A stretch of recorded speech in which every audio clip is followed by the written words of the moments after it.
पुत्र, तुम्हें जो भी उपाय करना है शीघ्र करना हो, क्योंकि त्रिपुर अब एक सीधी रेखा में शीघ्र आने वाले हैं। माँ, मुझे ज्ञात है कोई अनिष्ट नहीं होने दूंगा मैं, किंतु उसके लिए मुझे मामा जी की सहायता चाहिए होगी।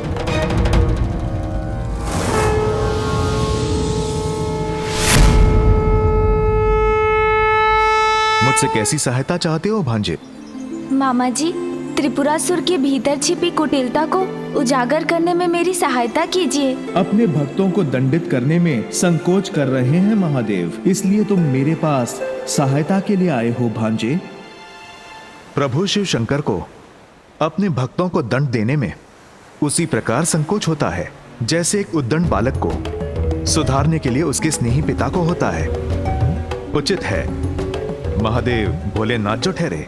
मामा जी, किंतु आप तो भोले नहीं है ना, आप तो सहज ही उन दुष्ट त्रिपुरासुर का वास्तविक रूप उजागर करने में सक्षम है, इसलिए उनकी परीक्षा लीजिए। मेरी विनती है, उजागर कर दीजिए उनका गुप्त भेद। त्रिपुर को मिटाकर अधर्म का नाश करने का यही एकमात्र अवसर है मामा जी। त्रिपुरासुर के मन का मैल सामने लाने के लिए मेरे तन का मैल ही पर्याप्त है।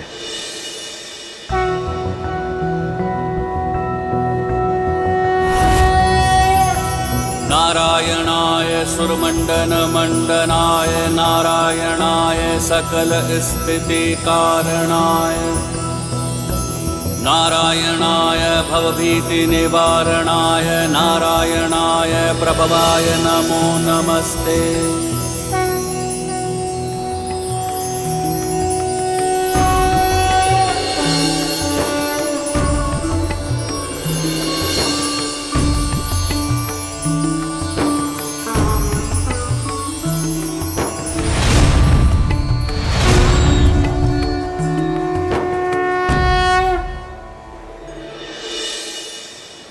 प्रणाम प्रभु। प्रणाम माता। आपके तन के मैल से उत्पन्न हुए इस अरिहन के लिए क्या आदेश है प्रभु?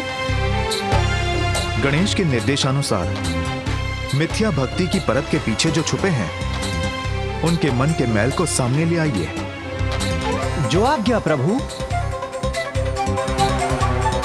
अरिहन जी, इसके लिए अधिक समय नहीं है हमारे पास, क्योंकि त्रिपुर समीप आकर एक सीधी रेखा में आ रहे हैं और जब तक वो उस रेखा में रहेंगे उसी अवधि में उनका विनाश किया जा सकता है। अवश्य।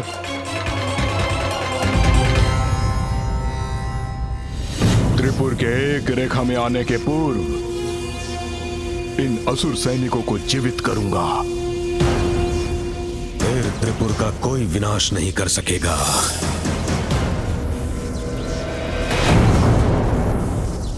यज्ञ की अग्नि तो मंद पड़ती जा रही है। इस अग्नि को और तीव्र करने की आवश्यकता है। मुझे और आहुति देनी होगी। रुकिए गुरुवर, इसकी कोई आवश्यकता नहीं।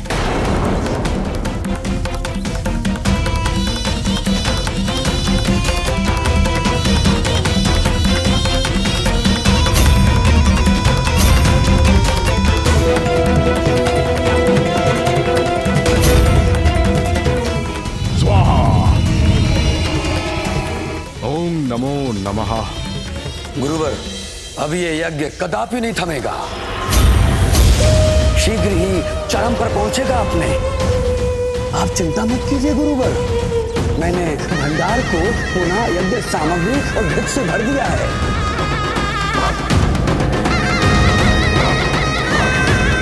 अवश्य ही भंडार में स्थित यज्ञ सामग्री को नष्ट भ्रष्ट करने का कार्य बहादुर पुत्र के उस सूचक ने किया होगा। मैंने सुरक्षा के प्रबंध और कड़े कर दिए हैं। अब यज्ञ में और विघ्न नहीं आएगा। विघ्न आ नहीं सकता, आ चुका है। गणेश बन रहा है विघ्न करता। देवताओं पर असुरों का आधिपत्य स्थापित करने की हमारी गुप्त योजना ज्ञात है उसे। वो विघ्न उत्पन्न करने का प्रयास अवश्य करेगा, किंतु मैं अपने उद्देश्य में अडिग रहूंगा। इस संघर्ष में केवल और केवल असुरों की विजय होगी। हम सावधान रहेंगे गुरुवर, परंतु आप व्यर्थ ही चिंता कर रहे हैं। जब तक महादेव की कृपा दृष्टि हम पर है, हमें कोई नष्ट नहीं कर सकता। ये भक्ति का ढोंग हमें तब तक और ढोना होगा जब तक हमारे पूर्व सीधी रेखा से पार नहीं आ जाते, और जिसके बाद सहस्त्र वर्षों तक हमारा कोई अहित नहीं कर सकेगा।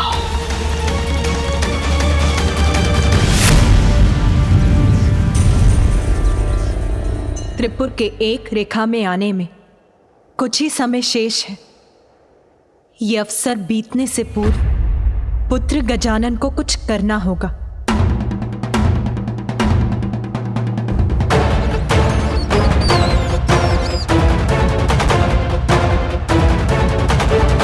अरिहंत जी, आप मेरी योजना भली भांति समझ गए ना?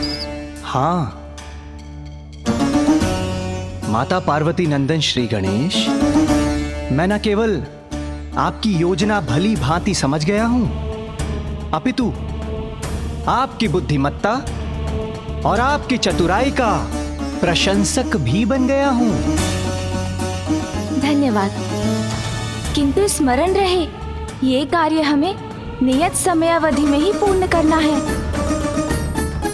मुझे विश्वास है हमारी ये योजना अवश्य सफल होगी। अवश्य श्री गणेश।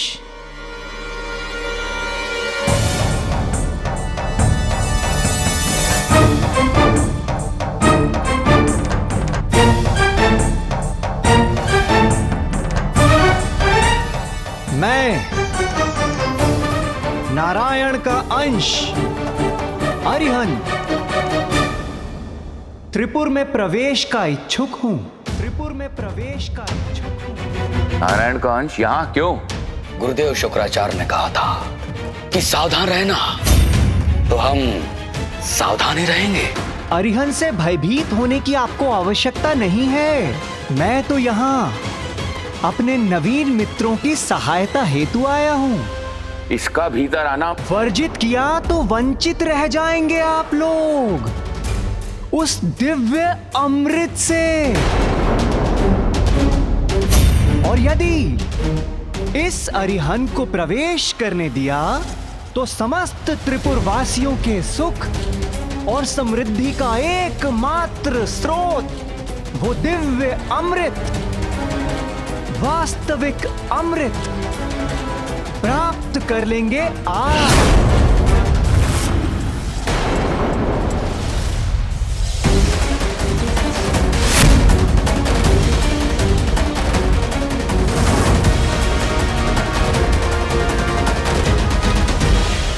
किंतु यदि आप तीनों को मुझ पर शंका है और यदि आपको वो दिव्य अमृत नहीं चाहिए तो मैं चला। कहीं छल तो नहीं है?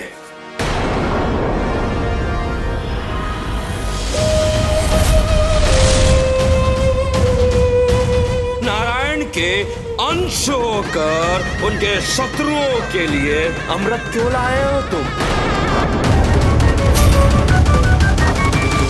आपका कहना उचित है। अंश हूं उनका, मित्र नहीं, सेवक हूं उनका, किंतु शुभ चिंतक नहीं। जिस प्रकार आप असुरों को कोई भी स्वीकार नहीं करता, ठीक उसी प्रकार इस अरिहंत का भी तिरस्कार किया है स्वयं नारायण ने। नारायण के मैल से उत्पत्ति हुई है मेरी, इसीलिए मुझे अपनी स्वयं की इस उत्पत्ति को वो आप असुरों के समान मैल ही मानते हैं। और इसलिए यह स्वाभाविक है कि मेरी और आपकी मित्रता हो जाए।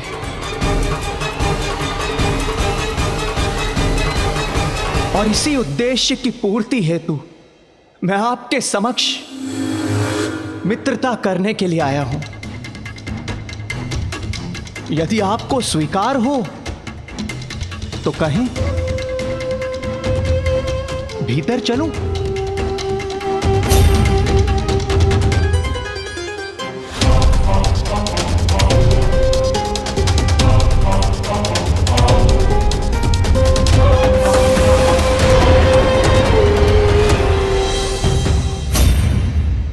अरिहंत जी तो अपने बुद्धि के बल पर त्रिपुर के भीतर प्रवेश करने में सफल हो गए। अब प्रतीक्षा है कि वो किस प्रकार उनका ढोंग सामने ला पाते हैं। तुमने हमसे असत्य क्यों कहा कि तुम्हारे पास वास्तविक अमृत है? प्रतीत होता है तुम्हें महादेव पुत्र गणेश ने भेजा है हमारी योजना भंग करने के लिए। और हाँ, त्रिपुर में प्रवेश पाने के लिए छला है तुमने हमें। कान जी, भीतर क्या हो रहा है ज्ञात करने में मेरी सहायता कीजिए।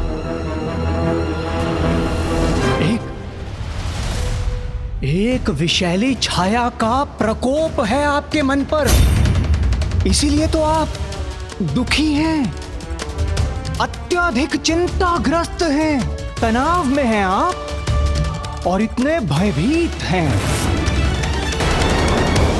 किंतु आपके दुखों का नाश करने वाला, आपकी इस विषैली छाया को हटा देने वाला दिव्य अमृत है अरिहंत के पास।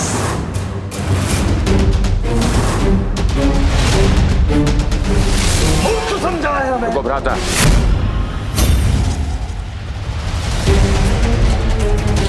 तुम कौन से विष को हटाने की बात कर रहे हो? हम तुम्हें एक और अवसर देते हैं। तुम हमें यह बताओ कि त्रिपुर वासियों के लिए तुम ऐसा कौन सा वास्तविक सुख लाए हो?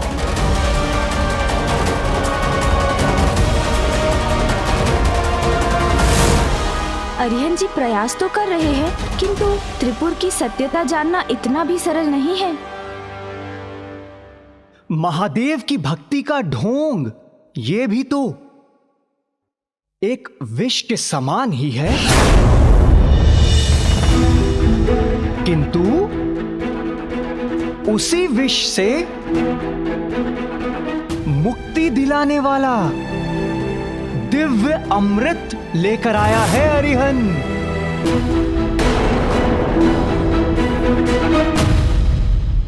आपकी बुद्धि और आपके हृदय, इन दोनों में केवल और केवल एक ही प्रबल इच्छा व्याप्त है, और वो है भोग, विलास, आनंद उठाने वाली इच्छा।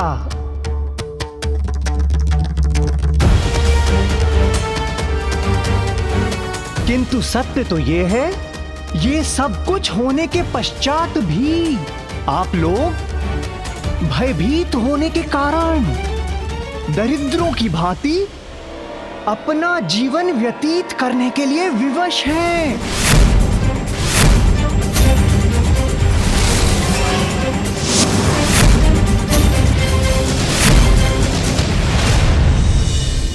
हमें भयभीत पुकारने का दुस्साहस कैसे किया तुमने?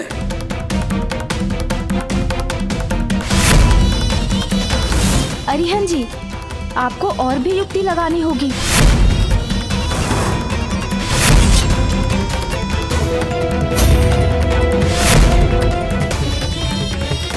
शिव भक्ति का ढोंग करते करते कठिन धर्म का पालन ऐसे घोर कष्ट उठा रहे हैं आप, और त्रिपुर जैसे संपन्न पुरों के अधिपति होते हुए भी काम, लोभ, मोह, मदिरा, इन सब से दूर क्यों हैं आप? क्योंकि शिव भक्ति से हमें सुरक्षा प्राप्त होती। त्रिपुरासुर, कैसी भ्रांति में जी रहे हैं आप? सर्वशक्तिशाली, सर्वज्ञाता, साक्षात भगवान महादेव को आप तीनों की ये ढोंगी भक्ति भली भांति ज्ञात है।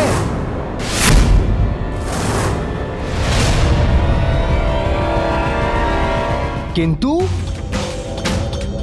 फिर भी आप तीनों सुरक्षित हैं और इसका कारण आपकी ढोंगी भक्ति नहीं है, अपितु आप तीनों की संगठित शक्ति है। इस समय मुझे आभास हो रहा है कि शीघ्र अतिशीघ्र आप तीनों को और भी अधिक शक्ति प्राप्त होने वाली है। हाँ, यहाँ पर एक अमर अपराजित सेना का निर्माण किया जा रहा है जो हमें समस्त संसार का आधिपत्य प्रदान करेगी। तो फिर किस भय के कारण आप लोग महादेव की भक्ति का ढोंग कर अपना जीवन व्यर्थ गंवा रहे हैं? भूल जाइए अपनी इस ढोंगी भक्ति को। इनका समय अब गया।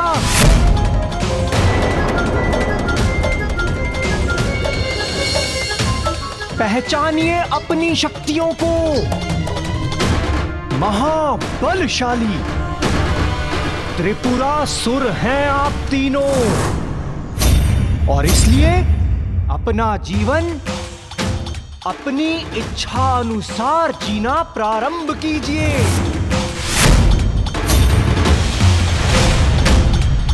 ये नारायण अंश सत्य कह रहे हैं, हमें भला किसका भय। चलिए मूषक जी। जब सभी सुख सुविधाएं प्राप्त है हमें, फिर ऐसे दरिद्रों की भांति क्यों जी रहे हैं? सत्य है, भक्ति में व्यर्थ कर रहे हैं अपना जीवन।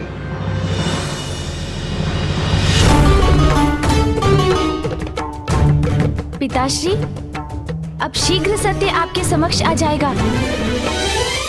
जब त्रिपुरासुर द्वारा आपकी झूठी भक्ति समाप्त होगी और सत्य शीघ्र आपके नेत्रों के समक्ष प्रकट होकर आपको विश्वास दिला देगा।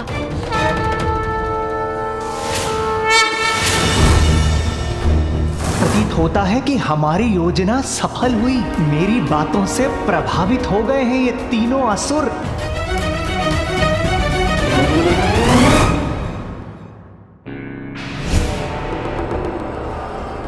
भ्राताओं, गुरुदेव शुक्राचार्य ने हमें सचेत किया था, इसलिए हमें इसकी रमजान में नहीं पड़ना चाहिए।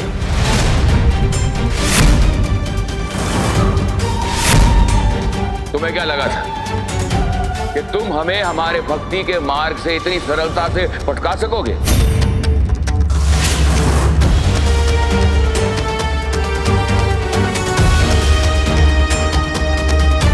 पुत्र, मेरे भक्त किसी भी स्थिति में भक्ति के मार्ग से नहीं डिगेंगे।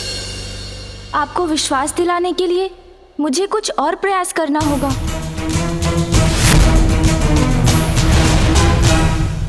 उचित है, उचित है, उचित है। अरिहन को ऐसा प्रतीत हो रहा है कि आप त्रिपुरासुर उस दिव्य अमृत के सुख का स्वाद नहीं लेना चाहते और ना ही आप तीनों को मेरी बातों पर विश्वास है। इसलिए उचित होगा कि मैं यहां से प्रस्थान कर जाऊं।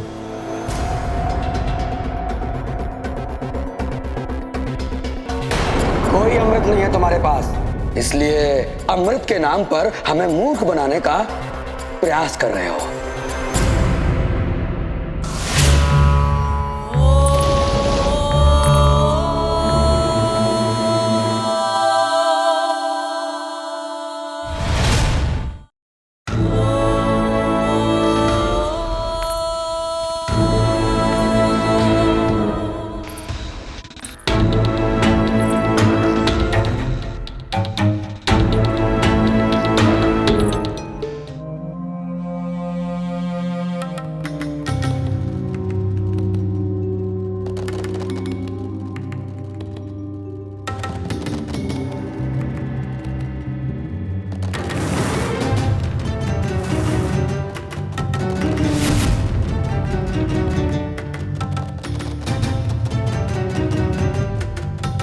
देवी, ऐसा प्रतीत हो रहा है कि इन तीनों को आपकी आवश्यकता नहीं है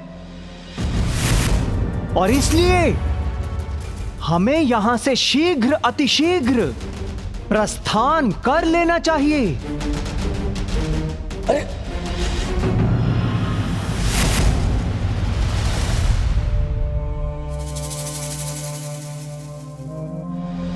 इस सुंदरी के हाथ में जो कुछ भी है उसका एक घूंट पान करने में कोई समस्या नहीं है।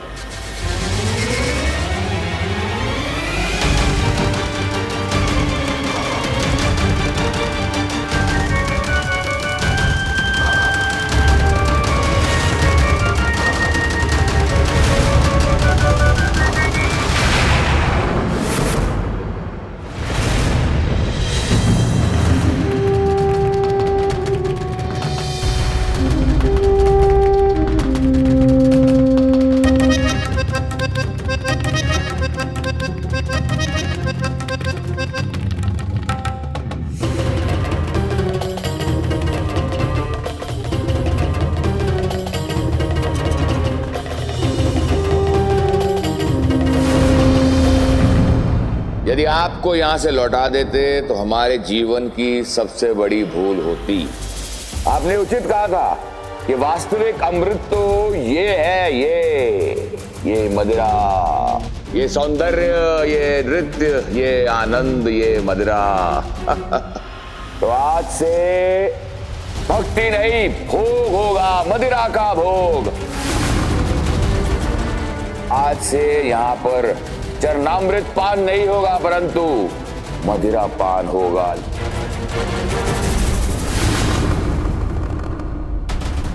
त्रिपुरासुर की रक्षा करने वाली आपकी भक्ति की ढाल अब नष्ट हो चुकी है पिताश्री। स्पष्ट कर दिया है उन्होंने कि अधर्म के प्रति है उनकी वास्तविक भक्ति। तो प्रभु, इसके पूर्व की उनकी असुर सेना जीवित हो, उनके पूर्व सीधी रेखा से बाहर आए और असुर सहस्त्र वर्षों तक सर्वत्र विनाश करें, उनका अंत कर दीजिए।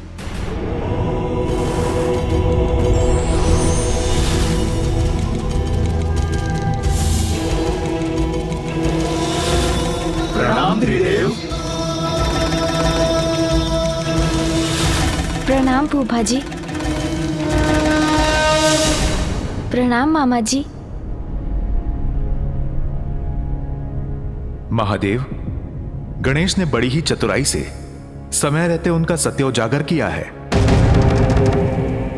अन्यथा बहुत विलंब हो जाता। विलंब तो अभी भी हो रहा है, इसीलिए समस्त देवी देवताओं की ओर से मैं प्रार्थना करता हूं महादेव कि इस असुर उपद्रव को उत्पन्न होने से पूर्व रोक दीजिए।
स्वाहा स्वाहा।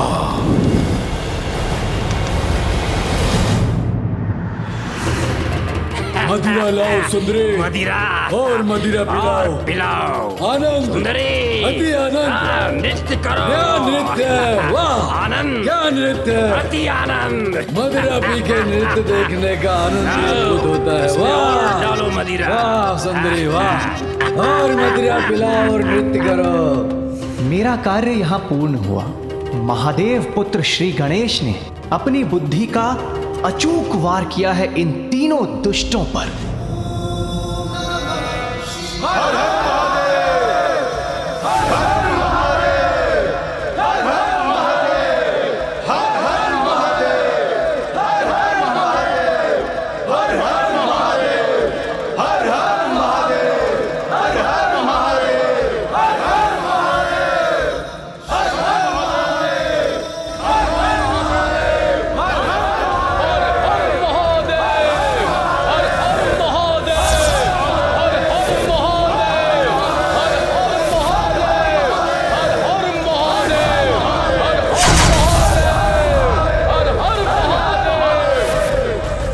त्रिपुरासुर का वास्तविक चरित्र स्पष्ट हो गया है। उनका कुटिल अभिप्राय भी अब किसी से छिपा नहीं। गणेश के प्रयासों से त्रिपुरासुर का सत्य उजागर हो गया है, इसलिए उनका अंत करने को तत्पर हूं मैं, तत्पर हूं मैं, तत्पर हूं मैं।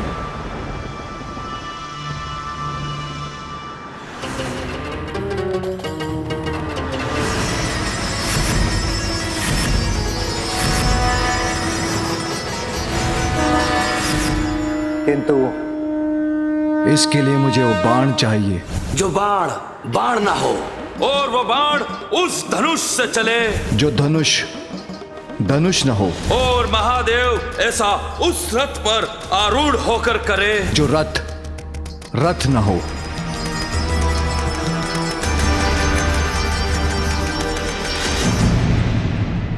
ये सभी कौन प्रस्तुत करेगा?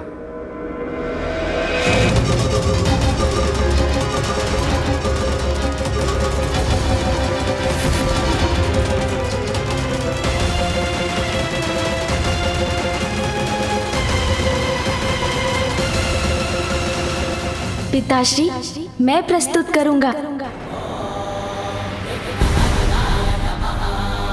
पुत्र, ऐसा रथ, धनुष और बाण कहाँ ढूंढोगे तुम?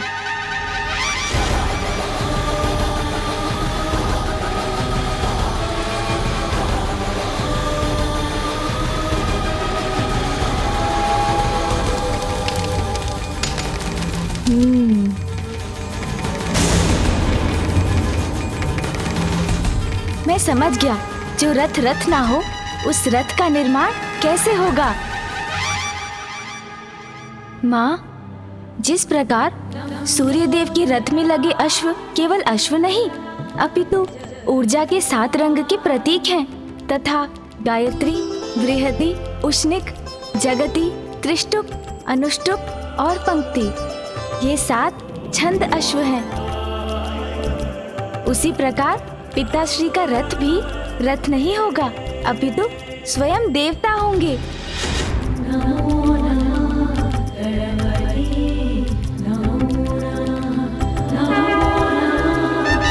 और देवताओं के इस रथ का निर्माण करने के लिए मुझे ब्रह्मांड के सबसे श्रेष्ठ और कुशल शिल्पी विश्वकर्मा जी की सहायता चाहिए होगी।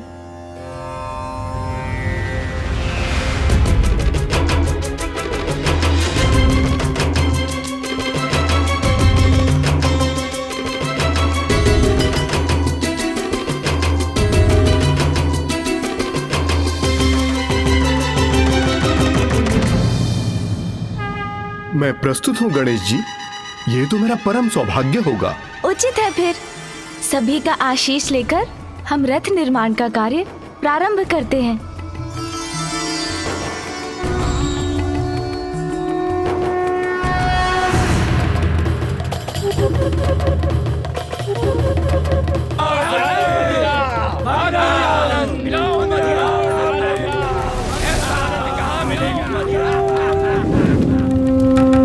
त्रिपुर में यह कोलाहल कैसा?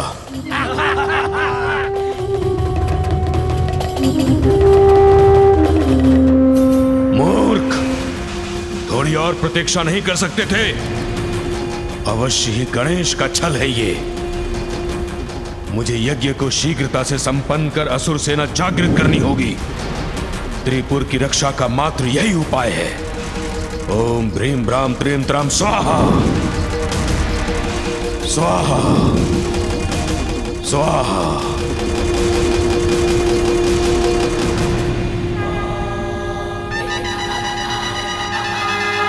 हे पार्वती नंदन गणेश, मैं विश्वकर्मा देवशिल्पी होकर भी यह कल्पना नहीं कर सकता कि धनुष, बाण और रथ का निर्माण हम कैसे करेंगे, जिसकी हमें आवश्यकता है, जो हो भी और ना भी हो। यह कैसे संभव है?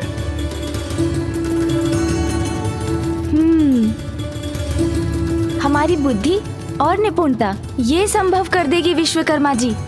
हम ऐसे सर्वदेवोमय रथ का निर्माण करेंगे जो रथ नहीं है। सर्वदेवों में रथ? हाँ विश्वकर्मा जी, वो रथ जो सर्वलोकमय और सर्वभूतमय हो, जिसके दाहिने चक्र में स्वयं सूर्य देव और रथ के चक्र की तिल्लियों में 12 आदित्य विराजमान हो।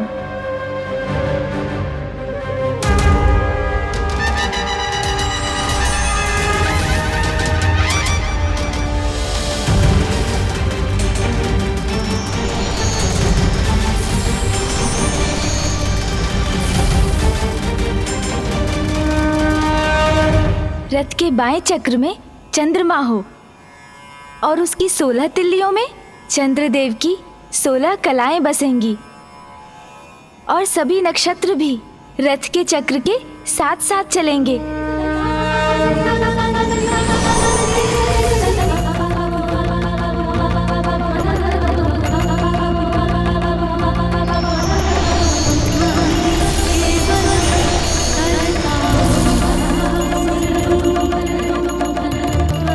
संपूर्ण अंतरिक्ष रथ का अग्रभाग हो।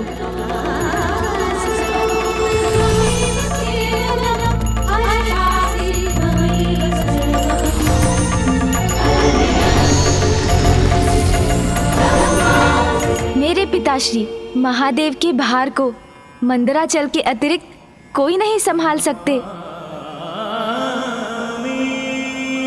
इसलिए रथ के बैठने के स्थान पर मंदराचल हो।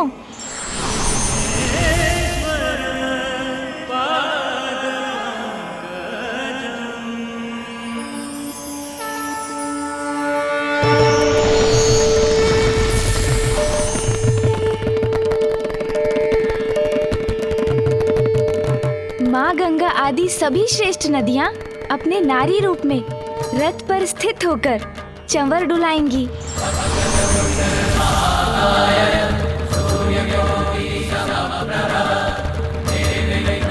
चारों वेद उस रथ के 4 अश्व होंगे। वायुदेव रथ के आगे आगे चलकर रणभेरी बजाएंगे।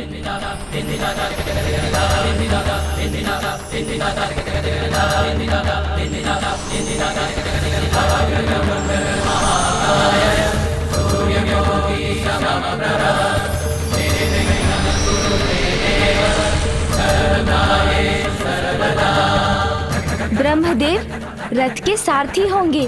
ओमकार उनके चाबुक बनेंगे और आकार रथ का छत्र बनेगा।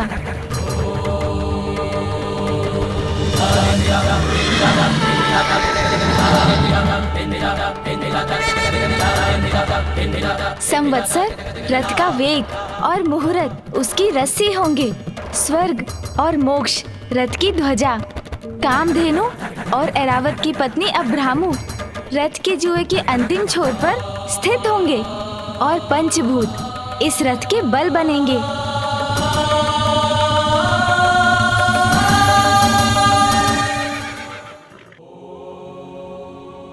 तो देवशिल्पी विश्वकर्मा जी, उस रथ का निर्माण हो गया ना, जो रथ नहीं है। आपकी बुद्धि और आपकी कल्पना अतुलनीय है, अद्भुत है प्रभु। धन्यवाद विश्वकर्मा जी। आइए अब हम धनुष का निर्माण करते हैं।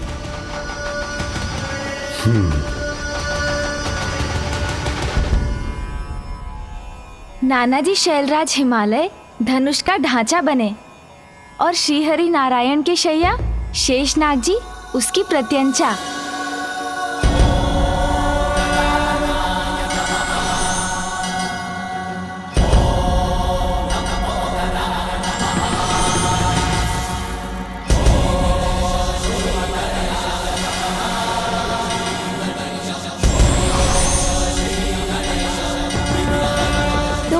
धनुष भी प्रस्तुत हो गया ना विश्वकर्मा जी, जो धनुष नहीं है।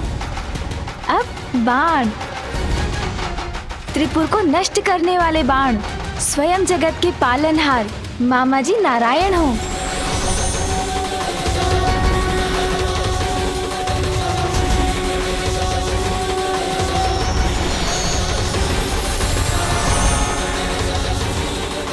और सभी अपवित्रताओं को मिटाने वाले अग्निदेव बाण की नोक बने।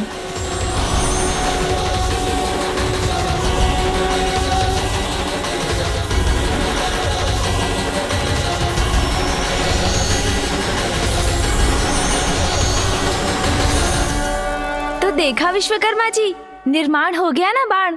जो बाण नहीं है, अब इनको पिताश्री के पास ले चलते हैं।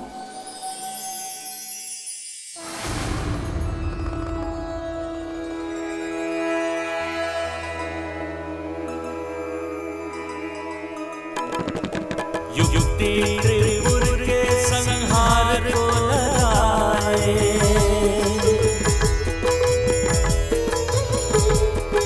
अद्वितीय अद्भुत सा एक रथ बनाए।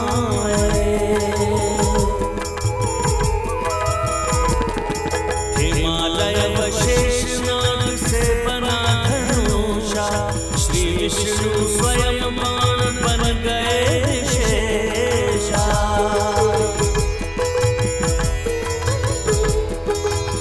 धनुष सुमुख शिव को प्रगाया, अवसर ये उचित धर्म युद्ध हेतु आया। त्रिपुर पराजित ये सब मन में ढूंढे, क्या होगा परिणाम शंभु ही जाने। पिताश्री, प्रस्तुत है वो रथ जो रथ नहीं है। वो धनुष है ये जो धनुष नहीं। और ये लीजिए वो बाण जो बाण नहीं।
वास्तविक आनंद, ये नृत्य, ये संगीत, ये मदिरा। दिव्य पुरुष ने उचित कहा था, जीवन सार्थक तो अब हुआ है। ये सत्य है, ये मंदिर से बड़ी है ये मदिरा, ये आनंद। अब त्रिपुर में ये आनंद उत्सव नहीं रुकना चाहिए। लाओ और मदिरा लाओ।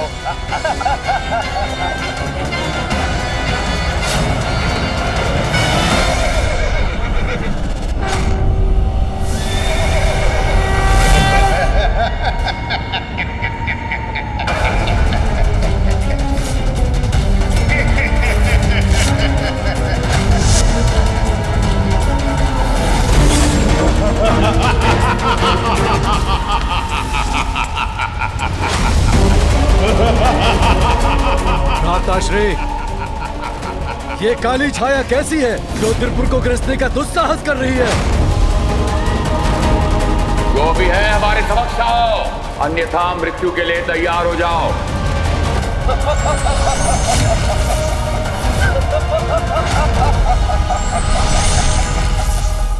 राहु, राहु तुम व्यर्थ आए हो यहाँ, क्योंकि तुम्हारा ग्रहण सूर्य या चंद्र पर चल सकता है, हमारे त्रिपुरासुर में नहीं। ग्रहण तो लगने वाला है अब तुम्हारे राज्य पर, महादेव के क्रोध का ग्रहण, क्योंकि अब वो अपने रथ पर आरूढ़ होकर तुम्हारा विनाश करने के लिए निकल चुके हैं। और ये मत भूलो, त्रिपुर भी अब एक सीधी रेखा में आने वाला है। तुम्हें वो वरदान तो स्मरण है ना, जब सहस्त्र वर्षों में हमारे त्रिपुर के तीनों पुर एक सीधी रेखा में स्थिर हो, और जब शिवजी अपने एक ही बाण से हमारे तीनों पुरों पर प्रहार करें। प्रभु, मात्र इसी अवस्था में त्रिपुर और हमारा विनाश संभव है। बस यही स्मरण कराने और सचेत करने आया हूं तुम्हें मैं कि तुम्हारा विनाश तुम्हारी ओर बढ़ रहा है।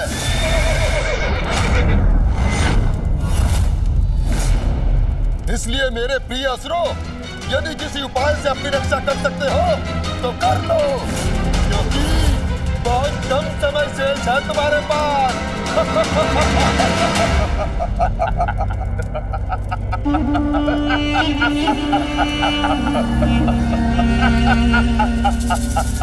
उचित कहा तुमने राहु, समय शेष नहीं है, परंतु असुरों के विनाश के लिए नहीं, हमारी शक्ति और सत्ता की पुनर्स्थापना के लिए। गुरु शुक्राचार्य और त्रिपुर राज्य के स्वप्न को पूरा करने के लिए है। राहु, जो तुम समाचार लाए हो उससे कहीं अधिक भयावह दृश्य नहीं है ये। प्रभु महादेव हमारे विरुद्ध खड़े हैं, किंतु हम तो वर्षों से इस गुप्त असुर सेना का निर्माण कर रहे हैं। किंतु क्या ये सेना महादेव और उनके पुत्र गणेश को रोकने में सक्षम होगी? श्री गणेश यहाँ आकर भले ही सब कुछ ज्ञात कर चले गए हो और जाकर महादेव को भी बता दिया हो, किंतु चिंता की कोई बात नहीं, क्योंकि हमारी असुर सेना अभी भी अदृश्य है। अब स्वयं महादेव देखेंगे कि कैसे असुर विनाश करने में सक्षम है।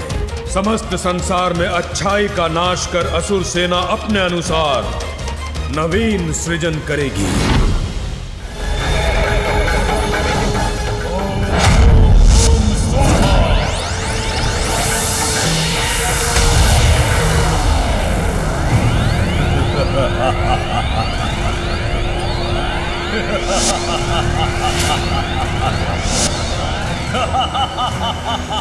अब हमारी असुर सेना जीवित होने के लिए तत्पर है। सफल हो गया मैं। पूर्ण हुआ यज्ञ।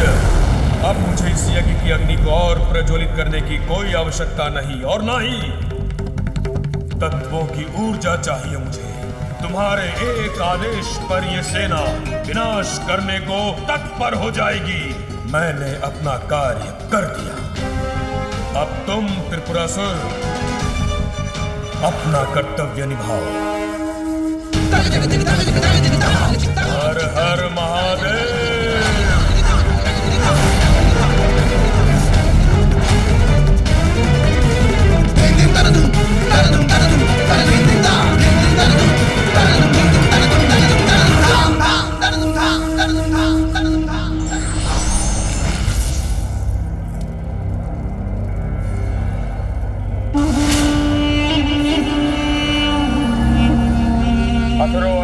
दानव के महासंग्राम के लिए तैयार हो जाओ। एक ऐसा महासंग्राम जहाँ विजय अवश्य असुरों की ही होगी। सृष्टि का नवीन इतिहास रचेंगे हम असुर।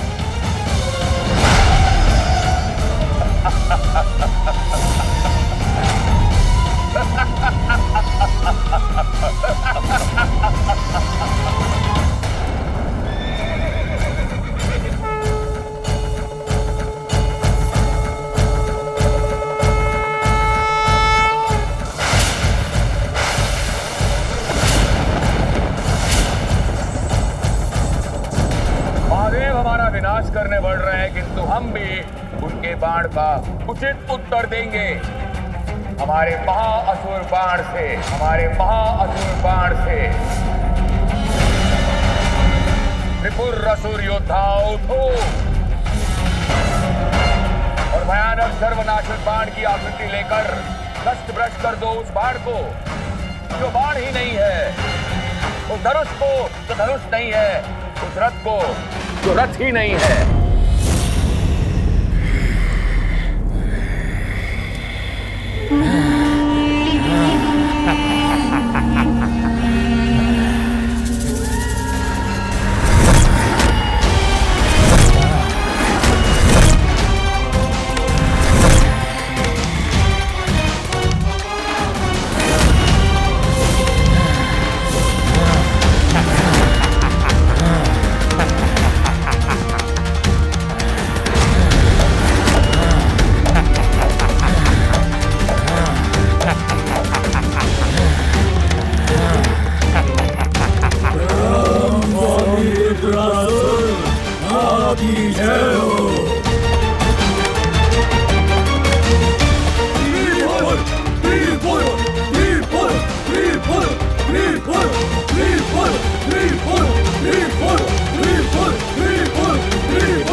अब जाओ तेरे महाअसुर बाण और नष्ट भ्रष्ट कर दो महादेव के रथ को। जाओ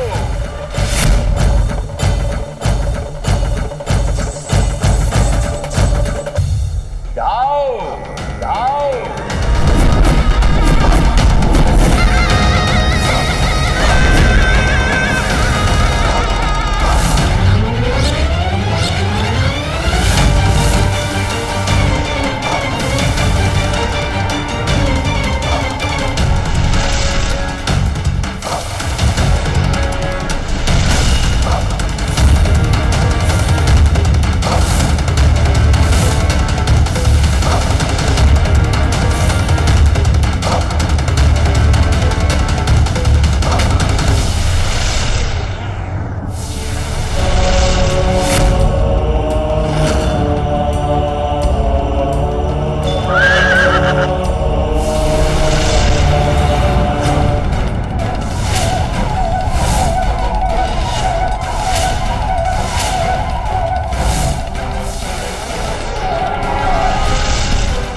प्रभु महादेव के रथ पर असुरी शक्ति का वहां बाण चलाकर इन ढोंगी असुरों ने अपनी धृष्टता का परिचय तो दे ही थी।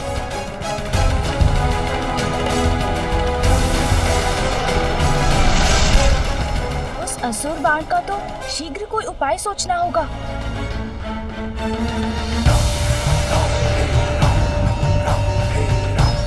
प्रभु महादेव, ये असुर बाण हमारी ओर तीव्र गति से आ रहा है और आप विष्णु बाण मात्र एक बार ही प्रयोग कर सकते हैं और साधे हुए बाण को हटाकर दूसरा बाण लगाना अधार्मिक होगा। अपनी रक्षा के लिए त्रिपुरासुर ने ऐसा उपाय किया है जिससे हम सब फंस गए हैं।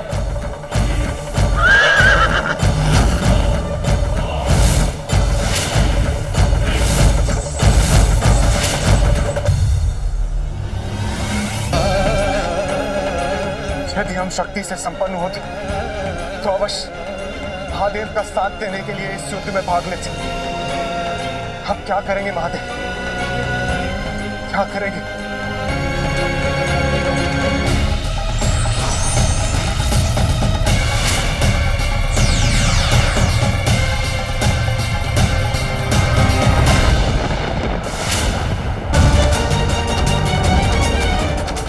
विश्वास पिताश्री विष्णु अग्नि बाण का प्रयोग कर अपनी रक्षा नहीं करेंगे। उससे तो वो मात्र त्रिपुर पर ही वार करेंगे।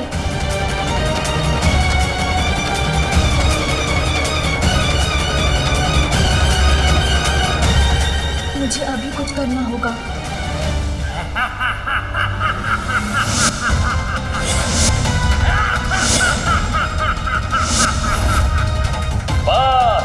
अब शीघ्र ही नष्ट होने वाला है महादेव का रथ, जिसके बाद सभी चिंताओं से मुक्त हो जाएंगे हम।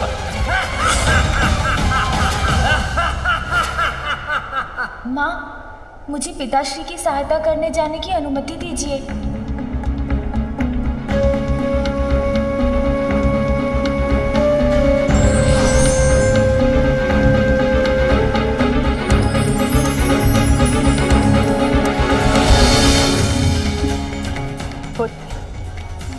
इस रुद्राक्ष माला को महादेव और मेरे आशीर्वाद स्वरूप ग्रहण करो। मुझे विश्वास है उचित समय आने पर ये अवश्य तुम्हारी सहायता करेगी। दीजिए माँ।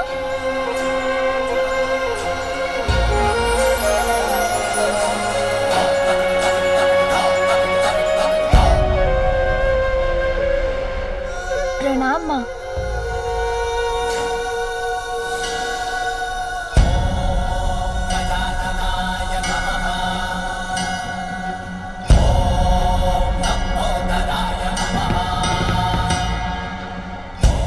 मूषक जी, चलिए प्रभु।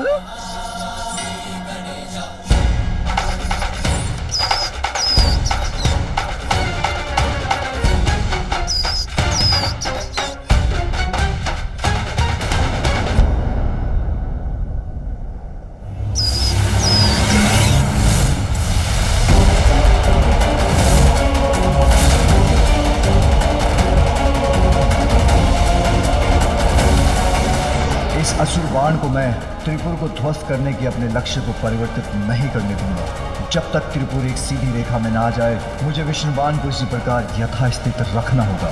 कहीं त्रिपुर के सीधी रेखा में आने के पूर्व ही ये असुर बाण हमारे इस रथ से टकरा गया तो सर्वनाश हो जाएगा।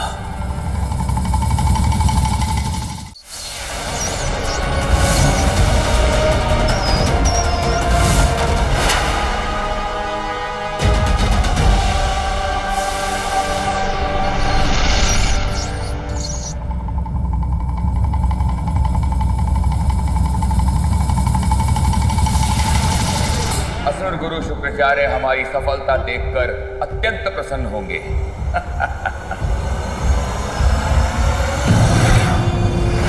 सुरक्षित रहेंगे त्रिपुर, नाश होगा महादेव के रथ का और प्रारंभ होगा कभी ना नष्ट होने वाला असुर साम्राज्य।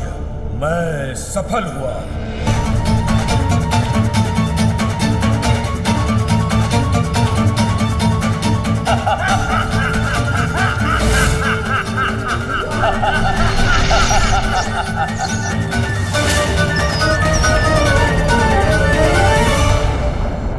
मूषक जी, यही उचित समय है।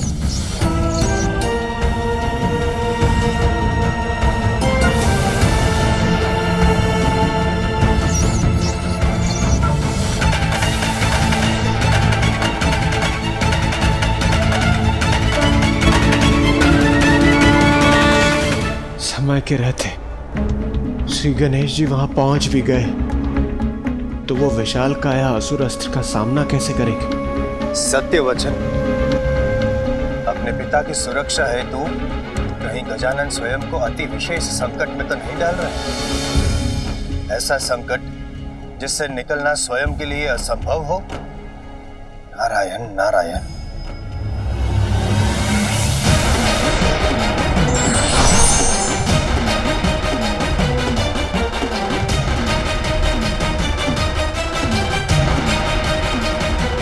अपना आकार कितना भी बढ़ा ले गणेश, हमारे अपराजय अस्त्र से टकराकर यह अवश्य नष्ट हो जाएगा।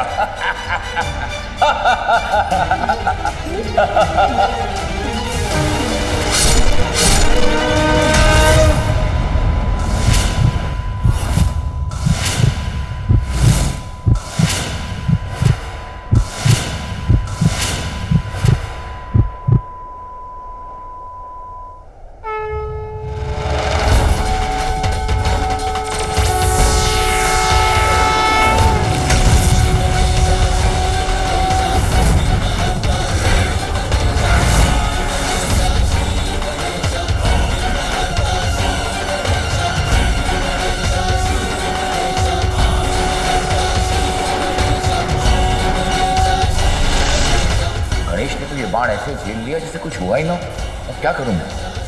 विघ्नहर्ता श्री गणेश की, विघ्नहर्ता गणेश की, विघ्नहर्ता गणेश की, विघ्नहर्ता गणेश की, विघ्नहर्ता गणेश की।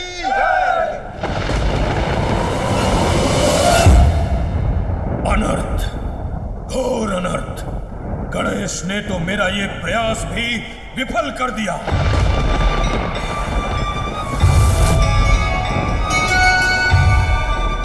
त्रिपुर सीधी रेखा में आ रहे हैं, अर्थात अब पिताश्री द्वारा उनके नष्ट होने का समय आ गया है।